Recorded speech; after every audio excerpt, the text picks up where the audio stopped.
Doutores, no nosso primeiro bloco encerrávamos justamente trazendo a indagação em torno de possível violação à cláusula pétrea com a redução da maioridade penal. Percebam que, na verdade, poucos penalistas se debruçaram sobre o tema. Um dos que se debruçou sobre o tema, por exemplo, é René Ariel Dott, que entende que justamente diminuir a maioridade penal violaria a cláusula pétrea. Claro que a gente não tem nenhum entendimento jurisprudencial, é óbvio, a gente só teria entendimento jurisprudencial se essa emenda passasse e alguém suscitasse, né, obviamente, o controle de constitucionalidade perante o Supremo, claro que nunca aconteceu, então a gente tem que ficar no debate teórico mesmo. A discussão teórica é toda essa. Reduzir a maioridade penal, ela vai abolir o direito? Para uma primeira corrente doutrinária, reduzir a maioridade penal vai abolir o direito. Vai abolir o direito, porque o direito individual não seria a existência da maioridade penal, seria a existência da maioridade penal a partir dos 18 anos. A partir do momento que eu diminuo isso, eu estaria abolindo aquele direito e talvez até construindo algum outro direito no lugar, mas certamente abolindo aquele direito. Seria, portanto, violação a uma cláusula pétrea. Entre os poucos penalistas que se debruçaram sobre o tema, esse parece ser um entendimento majoritário.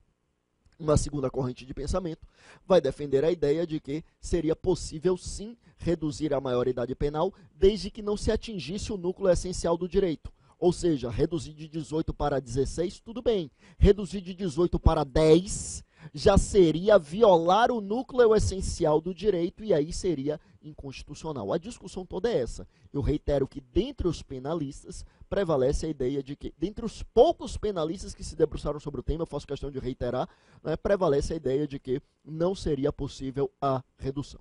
Ok? Mas o que tem mais probabilidade de cair na sua prova, porque esse tema pode até cair em uma prova subjetiva, afinal de contas, né, na prova subjetiva você pode discorrer sobre o tema, mas sem dúvida, né, o que tem maior probabilidade de cair, inclusive na objetiva, é o seguinte: qual é o critério empregado para a aferição da inimputabilidade por menoridade? Qual é o critério empregado para a aferição da inimputabilidade por menoridade? Doutores, vê comigo aí na tela. No que tange a menoridade, o critério empregado para esta aferição é o critério puramente biológico, também chamado de critério cronológico, ou ainda chamado de critério etário. Critério biológico ou cronológico ou simplesmente critério etário. Ou seja, no Brasil, basta constatar a idade. Constatou a idade, é menor de 18, é inimputável. Não importa se ele tinha aptidão para entender o ilícito, não importa se ele podia se determinar de acordo com essa aptidão, não importa se ele sabia exatamente o que estava fazendo, isto no Brasil é indiferente, porque nós adotamos um critério biológico puramente biológico. Se adotássemos um critério biopsíquico, nós poderíamos ter assim: menos de 18 é imputável, a partir de 18 é imputável, menos de 18 é imputável ou não, a depender da sua aptidão para entender o ilícito. Aí seria um critério biopsíquico ou biopsicológico. Mas no Brasil não. O critério é puramente biológico. Então ele tem menos de 18 anos, ele é considerado inimputável. E sendo inimputável, ele não vai praticar crime. Ele pratica ato infracional equiparado a crime. Ele não responde, ele não é punido, a ele não se aplica pena, a ele se aplica a medida socioeducativa, que tecnicamente não é uma pena, é uma medida de natureza tutelar, curativa, terapêutica, e não uma medida de natureza penal, não uma medida de natureza sancionatória. Então, é isso, nosso critério é puramente biológico. Mas vê comigo aí na tela, e nisto já destoa a menoridade do segundo critério, né, da segunda hipótese de inimputabilidade, que é a doença mental. Veja que a menoridade é o primeiro, a doença mental aqui é a segunda hipótese de inimputabilidade. Veja que quando a gente fala em doença mental, quem é um inimputável por doença mental? Quem nos responde é o artigo 26 do Código Penal. Inimputável é aquele que, por doença mental ou desenvolvimento mental incompleto ou retardado, não era, ao tempo da ação ou omissão, capaz de entender o caráter ilícito do fato ou determinar-se de acordo com esse entendimento. Ele não era capaz de compreender o caráter ilícito do fato e determinar-se de acordo com essa compreensão. Perceba, o critério não é puramente biológico. Vê comigo, é necessário que ele tenha doença mental ou desenvolvimento mental incompleto ou retardado. Vai comigo para a tela. Aí tudo bem, até aí é o critério biológico, que aqui não seria chamado, obviamente, de cronológico ou etário, porque aqui o biológico é a existência da doença, portanto, o biológico aqui é chamado também de etiológico, a ideia de etiologia, a ideia de patologia. Então, aqui, até aí, nós vimos um critério biológico, um critério etiológico, que é a doença mental ou desenvolvimento mental incompleto ou retardado, ou seja, a patologia psíquica. Mas perceba que não é apenas a patologia psíquica. Veja que o artigo 26 diz, é a doença mental ou desenvolvimento mental incompleto ou retardado, e em razão disto, ele não entende o caráter ilícito do fato, ou seja, ele não sabe o que faz. A patologia psíquica dele é de tal monta que ele não consegue discernir o certo do errado, ele não consegue saber exatamente o que é lícito, o que é ilícito, o que deve e o que não deve fazer. Ele não consegue entender o ilícito. Ou, prossegue o artigo 26, não consegue se determinar de acordo com esse entendimento. Ou seja, ou ele não sabe o que faz, não consegue entender o ilícito, ou não consegue se determinar de acordo com esse entendimento. Ou seja, ele sabe o que faz, mas não consegue deixar de agir. Ele sabe o que faz, ele sabe que é errado, mas a patologia psíquica fala muito mais alto do que ele. Muito embora ele saiba que não deva agir, ele sabe que é errado, mas a patologia psíquica o impele aquilo. Então é um critério, vai comigo para a tela, que obviamente é um critério biopsíquico ou biopsicológico, ok? Ou biopsíquico ou biopsicológico. Então, perceba, cito como exemplo aqui o caso do cleptomaníaco. Cleptomania é um distúrbio psíquico. Cleptomaníaco é aquele que tem compulsão pela subtração. E muitas vezes é uma pessoa que não precisa daquilo. É uma pessoa que tem dinheiro e que subtrai coisas de pequeno valor. Claro que às vezes subtrai coisas de grande valor também. E claro que, obviamente, é uma patologia psíquica. Portanto, pode atingir tanto pessoas que não têm dinheiro quanto pessoas que têm. Mas veja, às vezes o sujeito tem dinheiro, ele não precisa daquilo, é uma coisa de pequeno valor, ele pode comprar, mas ele vai ao estabelecimento, a satisfação dele é a subtração. E por vezes são pessoas que subtraem porque elas não conseguem conter a grande satisfação. A doença vai e produz essa compulsão pela subtração. E depois que ela subtrai, ela se arrepende, entra em estado depressivo. Mas perceba, é uma hipótese em que ele entende o ilícito, ele sabe que é errado, mas ele não consegue se determinar de acordo com esse entendimento. Porque a compulsão produzida pela patologia psíquica fala muito mais alto. Ok? Então, é isso. Perceba que para o menor, o critério é puramente biológico. Para o doente mental, o critério é biopsicológico. É a doença mental, mas é também a inaptidão para entender o ilícito ou de se determinar de acordo com esse entendimento. Mas lá no começo, eu dizia que culpabilidade é reprovabilidade e que essa culpabilidade deriva do livre-arbítrio. A gente percebe claramente que o doente mental não tem esse livre-arbítrio, né? É qualquer doença mental? Não. Não. Em tese, qualquer uma. Mas é só o fato de ter a doença mental? Não. Já me perguntaram muito em sala de aula quais são as doenças que ensejam inimputabilidade.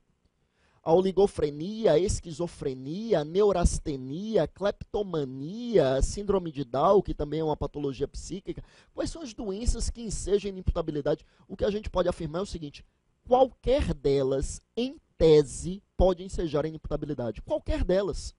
Mas eu não tenho como dizer a priori se qualquer delas vai ensejar. Porque veja que a análise de inimputabilidade é caso concreto. Eu sei dizer o menor, eu posso dizer com certeza, não importa o que praticar, ele é inimputável. No menor eu posso dizer a priori, porque basta saber a idade dele. Mas no doente mental eu não tenho como dizer a priori.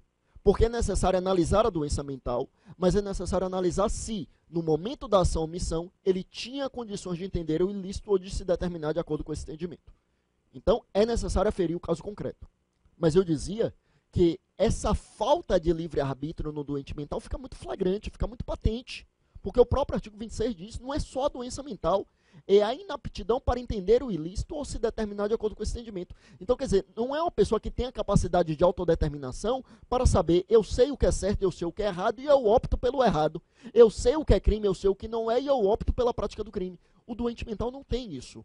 Ele não tem esse livre-arbítrio. Mas volta comigo para a tela. E o que dizer do menor? O menor, ele tem esse livre-arbítrio? Doutores, na prática pode até ser que sim. E por que o menor, a ele eu não posso aplicar uma pena? Porque a nossa legislação adotou um critério puramente biológico. E ao adotar o critério puramente biológico, a nossa legislação presumiu em caráter absoluto esta inaptidão psíquica. Nosso critério é puramente biológico, porque basta provar a idade para que a lei já presuma que ele não entende o ilícito. É por isso que é um critério puramente biológico, ok? É isso. Como a gente viu aqui, quando é menor, a gente diz que não praticou crime, praticou ato infracional equiparado a crime. Então, tecnicamente, é equivocado dizer que o menor cometeu homicídio. Não, homicídio é a terminologia empregada para designar um crime. Então, ele não cometeu homicídio, ele cometeu o ato infracional equiparado a homicídio, ato infracional equiparado a furto, a roubo. Claro que na prática a gente diz, ele matou, roubou, estuprou, mas eu sempre chamo atenção para a linguagem técnica, porque você vai fazer prova oral. Então não caia na besteira, você está extremamente preparado, você vem afiado para a prova oral, mas chega lá e o menor cometeu o homicídio. Aí o examinador é um desses puristas terminológicos, né? Enfim, aí você acaba perdendo valiosos pontos por besteira. Então, na prova oral, não tenho a menor dúvida em aconselhar, vamos empregar a linguagem mais técnica possível. Então, o menor praticou o ato infracional equiparado ao crime de homicídio. Tudo bem. O doente mental, né, lá o menor, a gente sabe, não se aplica a pena, se aplica a medida socioeducativa, contemplada lá no Estatuto da Criança e do Adolescente, de 8.069 de 1990. Mas o doente mental, vê comigo na tela, para o doente mental, né, não se aplica a medida socioeducativa, mas sim a medida de segurança. E sobre isso a gente tem que falar. Porque medida socioeducativa já é outra disciplina, já é Estatuto da Criança e do Adolescente, que já se tornou disciplina autônoma há tempos. Mas medida de segurança é a nossa disciplina. Claro que a gente não vai aprofundar tanto quanto, né, é importante, porque isso daí vocês verão com o Rogério lá em Teoria da Pena. Mas aqui no que nos interessa, em culpabilidade, a gente tem que trazer pelo menos as noções de medida de segurança. Minha primeira informação importante é a seguinte: lembre que você, amanhã, magistrado ou magistrada, não vai condenar ninguém à medida de segurança. Não existe isso. Você absolve e comina a medida de segurança. Perceba que é uma medida, que é uma sentença absolutória imprópria. O que é uma sentença absolutória imprópria? É a sentença em que o juiz reconhece a inimputabilidade por doença mental e absolve e aplica a medida de segurança respectiva. Então, é uma sentença absolutória imprópria. Reconhece a inimputabilidade por doença mental, absolve. Por que não condenar? Porque não tem culpabilidade. Então, se você é adepto da teoria tripartida, você não pode dizer que o doente mental praticou crime. Ele pratica fato típico e ilícito. Ele pratica um injusto penal, mas não crime porque faltou culpabilidade. Não é crime. Ah, mas eu sou adepto da teoria bipartida. Não tem problema. Não dá para condenar do mesmo jeito. Porque para a teoria bipartida, você vai dizer que esse doente mental praticou crime, praticou fato típico e ilícito. Como o menor também. Se você é adepto da teoria bipartida, vai dizer que o menor praticou crime. O que nos parece incompatível com o Estatuto da Criança e do Adolescente, com a devida vênia. Mas você vai adotar a teoria bipartida, você vai dizer que o doente mental praticou crime, praticou fato típico e ilícito é crime. Só que ainda assim não tem culpabilidade, não tem, portanto, o pressuposto para a aplicação da pena. Então, qualquer que seja a teoria que você acolha, você vai ter de absolver o doente mental. Então, reconheceu a inimputabilidade por doença mental, sentencia absolvendo e combinando a respectiva medida de segurança. É a sentença absolutória imprópria. Vê comigo aí na tela. Essa sentença absolutória imprópria, né, a medida de segurança no Brasil só existem duas. Ou é a medida de internação, e aí o sujeito fica internado no chamado HCT, que é o Hospital de Custódia e Tratamento Psiquiátrico, outrora chamado de manicômio judiciário. Veja que manicômio judiciário, claro que na prática a gente fala até hoje, mas tecnicamente, desde 1984, o nome da instituição é HCT, é Hospital de Custódia e Tratamento Psiquiátrico. Medida de segurança no Brasil só tem 2. Ferraioli nos narra que na Itália são 8. Na Alemanha existem medidas de segurança patrimoniais. No Brasil, não. No Brasil, falou em medida de segurança, tem alguns países que têm medida de segurança para pessoa jurídica. No Brasil, não. Falou em medida de segurança é doença mental. E só tem 2 tipos. Ou a internação, né, no HCT, no Hospital de Custódia e Tratamento Psiquiátrico, ou é tratamento ambulatorial, que nada mais é do que um tratamento compulsório, né, submeter o cidadão a um tratamento psiquiátrico compulsório sem a necessidade de internação. Ok? Tá, mas qual é o prazo dessa medida de segurança? Aí é que tá, eu quero que você tome muito cuidado com isso, porque tem divergência no STF, no STJ e estão cobrando isso em concurso. Veja que a lei, o Código Penal, estabeleceu apenas o prazo mínimo para a medida de segurança, é um prazo mínimo de 1 a 3 anos. Então você, magistrado, sentencia, né, absolveu, reconheceu a inimputabilidade por doença mental. Como é que eu vou saber se ele é inimputável mesmo? Obviamente você, né, julgador, vai embasar a sua decisão, obviamente, lá no laudo psiquiátrico, né, porque você vai deflagrar um incidente de insanidade mental, um incidente que pode ser deflagrado até na fase de investigação, na fase de processo, enfim. Constatou o sujeito inimputável, você sentencia absolvendo e combinando a respectiva medida de segurança. Qual é o prazo? Veja, o Código previa um prazo mínimo de 1 a 3 anos. Então há um prazo mínimo para a medida de segurança. O que é esse prazo mínimo? É o prazo mínimo a partir do qual o sujeito começa a ser submetido a avaliações psiquiátricas, novas avaliações psiquiátricas. Então o juiz estipula lá, prazo mínimo de 1 ano. Depois de 1 ano ele é submetido a avaliação psiquiátrica. Se o psiquiatra disser cessou a periculosidade, porque veja, fundamento da pena é a culpabilidade. Fundamento da medida de segurança, claro que não pode ser a culpabilidade, porque eu só aplico medida de segurança inimputável, que não tem culpabilidade. Então, fundamento da pena é a culpabilidade. Fundamento da medida de segurança é a periculosidade. Então, esse sujeito, esse inimputável, é submetido ao laudo psiquiátrico para saber se cessou ou não a sua periculosidade. Cessada a periculosidade, cessa a medida de segurança. Porque a medida de segurança não tem um prazo pré-estabelecido, não. Você só fixa o prazo mínimo. Cessou a periculosidade, cessou a medida de segurança. Permanece a periculosidade, permanece a medida de segurança. E vamos em frente. Mas qual é o limite para essa medida de segurança?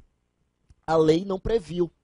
Durante muito tempo, a doutrina dizia que a medida de segurança poderia durar indefinidamente, 40, 50, 60 anos, porque se dizia que a medida de segurança não tinha natureza punitiva, era apenas natureza terapêutica, curativa, tutelar. Então poderia durar o prazo que fosse.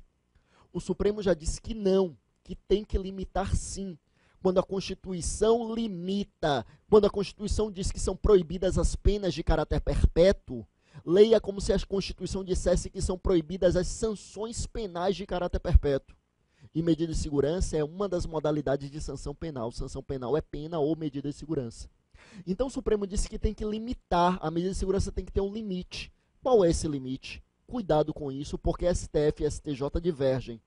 Para o STF, o limite é aquele do artigo 75 do Código Penal, 30 anos, é o limite para o cumprimento da pena. O STF entende que o artigo 75 deve se aplicar por analogia. E cabe analogia em direito penal? Cabe, desde que seja uma analogia in bonam partem, é uma analogia benéfica ao réu. Aqui é uma analogia in bonam partem, porque a lei não previu o prazo máximo. O Supremo está dizendo, aplica o prazo máximo do artigo 75. É uma analogia que beneficia, porque antes o sujeito ficava em medida de segurança 40, 50, 60 anos, agora ele fica no máximo 30.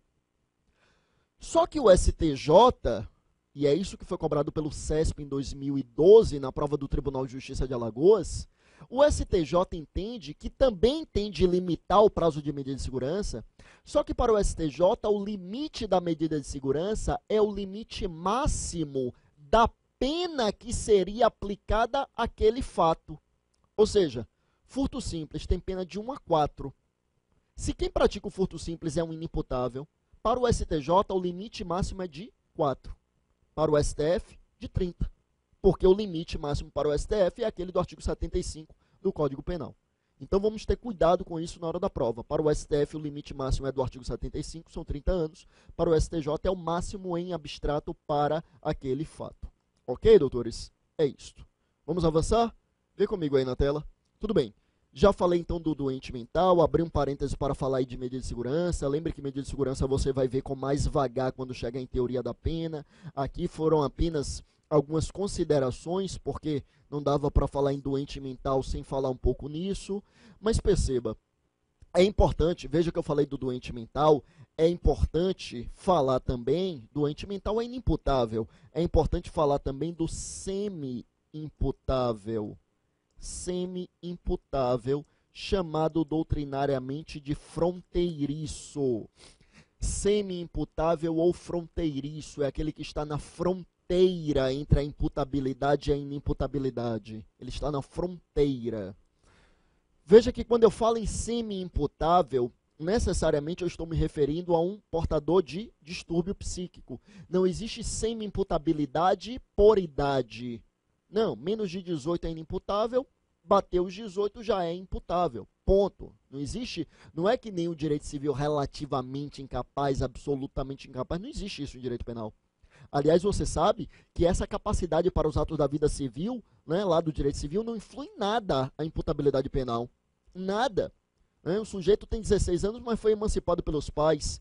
Ele é imputável penalmente? Não, não influi em nada. Ele casou, tem renda própria, já tem colograu de nível superior, ou seja, aquelas hipóteses de emancipação voluntária ou legal, aquilo não influi em absolutamente nada no direito penal. Nada. E mais, até no caso da doença mental, aí o sujeito traz lá, o sujeito praticou um fato. Aí a família traz lá, junto a certidão, a sentença passada em julgado de interdição na esfera civil. Ele foi interditado lá no juízo civil por doença mental. Significa então que ele é inimputável no direito penal? Não. A interdição significa que ele é incapaz para os atos da vida civil. Se ele entendia o caráter ilícito do fato e podia se determinar de acordo com esse entendimento, é outra discussão. Como eu disse aqui, às vezes ele tem a patologia psíquica, mas não é só a patologia psíquica, porque nosso critério não é puramente biológico. É saber se ele tinha patologia psíquica e se, em virtude da patologia psíquica, ele não entendia o caráter ilícito do fato ou não conseguia se determinar de acordo com este entendimento. Ok? Então, este é o panorama aqui para nós. E o semi-imputável? Está lá no artigo 26 também, só que no parágrafo único. Aí lá se diz que semi-imputável é aquele que, por perturbação mental, veja que lá no inimputável se falou em doença mental, agora é perturbação mental, ou desenvolvimento mental incompleto ou retardado, igualzinho, né? Não era ao tempo da ação ou omissão, aí o código diz assim, inteiramente capaz de entender o caráter ilícito do fato ou determinar-se de acordo com esse entendimento. Ele não era inteiramente capaz. Ou seja, de forma bem sucinta, semi-imputável é aquele que tem algum distúrbio psíquico, ele tem alguma patologia psíquica, e em razão desse distúrbio psíquico, ele tem parcial capacidade de entendimento. É isto. Ele não é inteiramente capaz, então ele é parcialmente capaz de entender o ilícito. É isso. Veja que ao inimputável você não condena. Você, juiz, absolve. Você absolve e comina a respectiva medida de segurança. Ao semi-imputável tem parcial imputabilidade, então ele tem parcial culpabilidade, então ele é parcialmente reprovável. Se ele é parcialmente reprovável, então ele é condenado, o semi-imputável é condenado, só que com a causa de diminuição de pena. O juiz aplica uma pena nele e diminui. Semi-imputabilidade é isso, é uma causa de diminuição de pena prevista aí no Código Penal, na parte geral do Código, lá no artigo 26, parágrafo 1. Ok? Então é isso. Então o juiz aplica uma pena, só que uma pena diminuída, e aí o que o Código vai nos dizer é que, a depender, né, das circunstâncias, o juiz pode, entendendo que é mais aconselhável ao tratamento do semi-imputável, converter a pena em medida de segurança. Então o juiz aplica a pena e depois, pela semi-imputabilidade, pode ou não converter em medida de segurança. Pode ou não converter em medida de segurança. Ok? É isso, doutores. Então, imputável é punido, é pena. Inimputável por doença mental é medida de segurança. Ao semi-imputável, aplica-se uma pena diminuída e ou se mantém essa pena diminuída ou se converte em medida de segurança. Com isso, vê comigo aí na tela, desde 84 que é assim. Com isto, em 84, com a grande reforma que teve na nossa parte geral em 84, do artigo 1º ao artigo 120E de 84, com isto nós abolimos lá em 84 o sistema do duplo binário. O que era o sistema do duplo binário? Era aquele que permitia aplicar a pena e a medida de segurança. Era um sistema que permitia aplicar as duas modalidades de sanção. Aplicava-se a pena e a medida de segurança. Em 84, nós abandonamos o duplo binário e passamos a adotar o sistema vicariante, de acordo com o qual é a pena ou a medida de segurança. Por quê? Porque o juiz aplica a pena diminuída e ele mantém a pena ou ele comina ou ele converte em medida de segurança. E sendo imputável é a pena e sendo inimputável sendo imputável a pena e sendo inimputável é a medida de segurança. Então, não tem como aplicar cumulativamente os dois, pena e medida de segurança. Então, nós abandonamos o sistema duplo binário e trabalhamos à luz do sistema vicariante desde 1984. Ok? Para a gente caminhar para o encerramento desse nosso segundo bloco, vê comigo aí na tela. Então, nós já vimos aqui, naturalmente, veja, a questão da inimputabilidade por menor idade, já vimos a questão da doença mental. Eu passo e avanço para tratar da embriaguez completa e fortuita. Veja bem, doutores, a ideia é a seguinte. Bom, existem, na verdade, 5 modalidades de embriaguez. É sobre isso que a gente vai falar aqui, a gente vai encerrar o segundo bloco tratando disso e voltar no terceiro bloco com isso. Vê comigo aí na tela. Bom, então, quando a gente fala em embriaguez, veja, são 5 modalidades. Eu posso ter a embriaguez pré-ordenada, é a primeira modalidade. Eu posso ter a embriaguez voluntária, também chamada de dolosa. Eu tenho a embriaguez culposa. Tenho a embriaguez fortuita. E temos aqui uma quinta modalidade de embriaguez, que é a embriaguez patológica. São 5 modalidades, portanto, de embriaguez. Que fique claro desde já, o que eu vou dizer é o óbvio, mas o óbvio também precisa ser dito, né? Muita gente bem preparada erra questões na hora da prova justamente por esquecer o óbvio, né? Veja, o que é que acontece? A embriaguez, o óbvio que eu pretendo dizer é o seguinte: quando eu falo em embriaguez, obviamente não é apenas embriaguez por substância alcoólica, é substância alcoólica ou qualquer outra substância que altere a capacidade psicomotora do cidadão e altere, obviamente, né, a sua capacidade, a sua consciência, qualquer, enfim, drogas, sejam elas lícitas ou ilícitas, enfim, alucinógenos, psicoativos de qualquer natureza, tudo isso pode ensejar a ideia de embriaguez. Mas perceba, como nós dizíamos, né, no começo aqui, culpabilidade pressupõe livre-arbítrio. Eu pergunto, o sujeito que está completamente embriagado, ele tem esse livre-arbítrio, ele sabe o que faz? Muito provavelmente não, doutores. Aquele que está completamente embriagado, ele muito provavelmente já perdeu a noção da realidade, ele já perdeu a consciência. Então ele muito provavelmente não possui esse livre-arbítrio. Mas se a gente for raciocinar apenas assim, a gente vai ter de excluir a culpabilidade de todos os bêbados. Então o sujeito chega, enche a cara dolosamente, pega um carro, vai, atropela, mata 10. Aí você vai dizer o quê? Ele estava completamente fora de si? Realmente, ele estava completamente fora de si. Só que, quando a gente fala em culpabilidade, vê comigo aí na tela, quando a gente fala mais especificamente em embriaguez, a gente trabalha com a teoria da actio libera in causa. Se escreve actio libera in causa. É ação livre na causa, ação livre na origem, ação livre lá no nascedouro. Ou seja, em matéria de embriaguez, o livre-arbítrio, essa ação livre, ela não é aferida no momento da conduta, ela é aferida no momento da ingestão da substância. Ou seja, o sujeito estava completamente embriagado. Para saber se ele responde ou não pelo crime, né, para saber se ele tem ou não excluído a culpabilidade, eu tenho de indagar o seguinte: no momento da ingestão da substância, a ação dele foi livre? É isso que a gente vai ter de ter em mente, e é com essa ideia que a gente volta no nosso terceiro bloco, analisando cada uma das hipóteses de embriaguez. Daqui a pouco a gente volta. Vamos em frente.